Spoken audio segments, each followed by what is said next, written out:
ce style de conduite et pas un autre.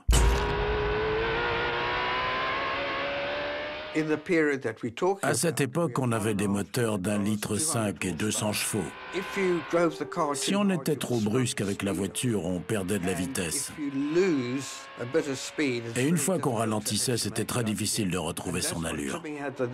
C'était la force de Jimmy, il savait comment préserver l'élan de la voiture. Je pense qu'aucun des pilotes modernes ne serait capable de conduire cette voiture aussi vite que Jimmy, parce qu'il était d'une grande précision.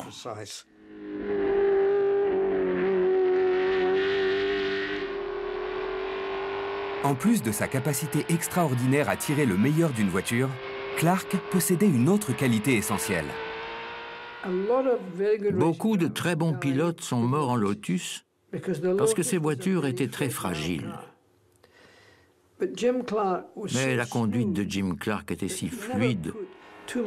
Il ne sollicitait jamais trop les parties de la voiture qui pouvaient casser. Pendant les essais à Barcelone, il s'est arrêté au bout de 10 tours et il a dit « Quelque chose ne va pas avec la roue gauche.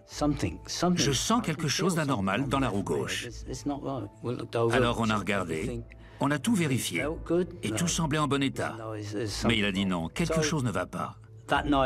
Donc cette nuit-là, j'ai entièrement démonté la suspension arrière gauche. Et là, j'ai vu qu'un des roulements d'amortisseur commençait tout juste à s'user. Je ne sais pas comment c'est possible de sentir ça, mais il l'a senti. Après la course, quand on démontait sa voiture et celle de son coéquipier, on pouvait toujours deviner quelle pièce venait de la voiture de Jimmy et quelle pièce venait de la voiture de l'autre pilote, parce que les pièces de la voiture de Jimmy étaient presque comme neuves. Mais n'allez pas croire que Jim Clark était un de ces pilotes seulement capables de gagner avec une voiture parfaite. Une année à Spa, alors qu'il mène la course, sa boîte de vitesse commence à lâcher. A-t-il abandonné? Non. Au lieu de ça, il a terminé la course sous la pluie, avec des pointes de vitesse à 260 km/h, avec une main sur le volant et une autre qui tenait le levier de vitesse en place.